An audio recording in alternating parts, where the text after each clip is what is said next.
Chapter 27. My story is such a sad one. On Monday, 10 days after Hurricane Susan, my school reopens.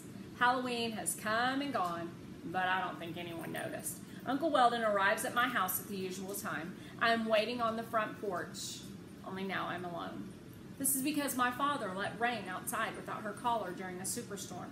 The air is cool and the morning is sunny. As soon as I see my uncle's truck, I run across our yard to the temporary bridge and walk very carefully along the planks. I don't want to fall into the stream below, even though now there isn't much water down there. Parked on the road in front of our house is an old yellow car my father borrowed from Sam Diamond. He has to leave it in the street since we can't drive over our temporary plank bridge. But at least we aren't stuck on our property anymore.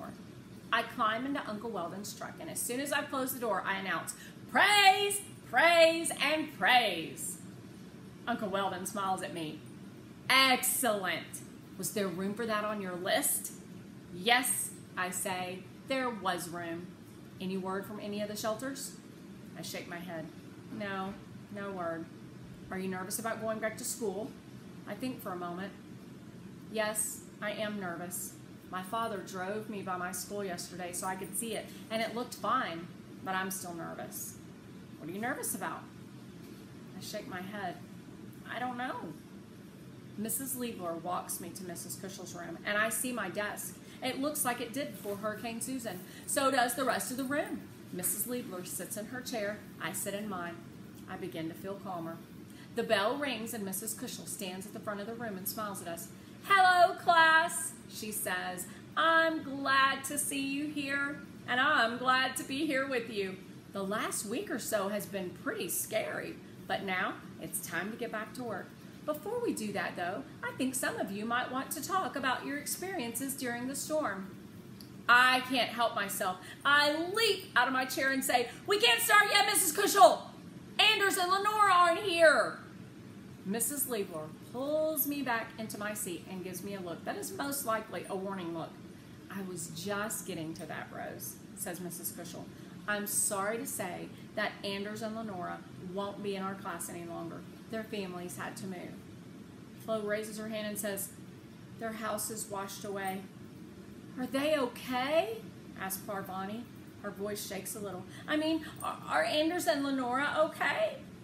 "They're fine," Mrs. Cushell replies. "Promise. Their families have left to live with relatives." "Could we write to them?" asks Parvani. "That's a wonderful idea," says Mrs. Cushell. "We'll write letters to Anders and Lenora this afternoon. Now, who would like to talk about their experiences?" One by one, my classmates talk about the last week and a half. "My sister broke her arm," says Morgan. "She fell down our stairs when the lights went out." "I wanted to go trick-or-treating," says Martin, "but my parents said Halloween was canceled." "We have to live on the second floor of our house until all the mud gets cleaned out on the first floor," says Flo. "Our house stinks." Mrs. Cushell turns to me. "Rose, would you like to tell us anything? How did Hurricane Susan affect you?" 2 trees fell in our yard, a birch and an elm. An oak tree split in half, and the elm tree snapped over. Our bridge washed out, and my father let rain outside during the storm without her collar, and she didn't come back. Parvani gasps. She cranes her neck to look at me and says, "Rain is missing?" Her voice is small. "Yes," I reply. "She's been gone since the storm?" asks Josh. I see Mrs. Cushell and Mrs. Liebler glance at each other.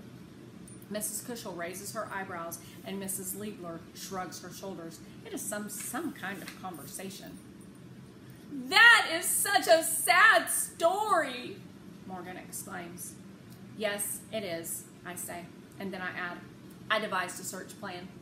I tell my classmates about the map and the circles and the lists. Also, my uncle put an ad in the paper." "I liked it when Rain came to school," says Josh. "She's the best dog ever," says Flo.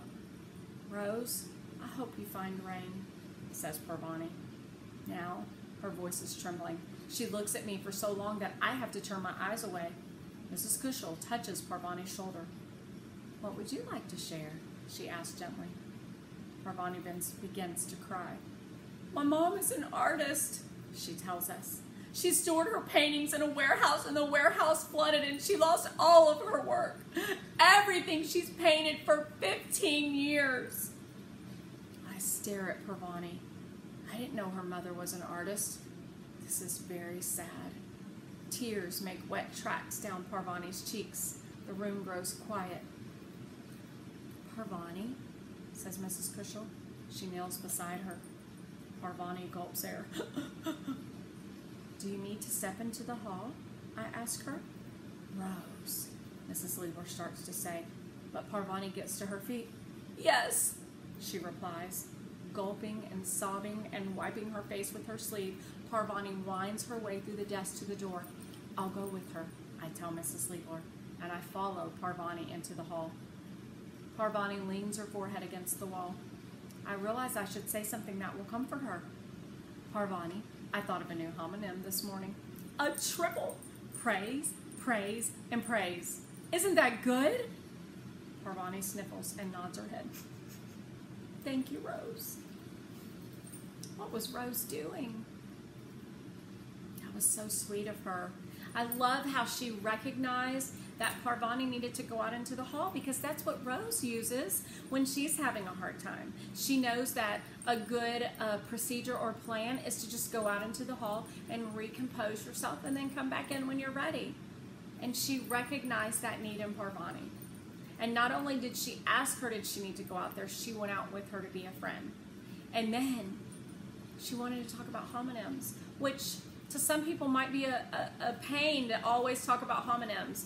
But if you think about it, I think Rose was just trying to help Parvani take her mind off how sad what had happened to her mom was, and to just try and cheer her up.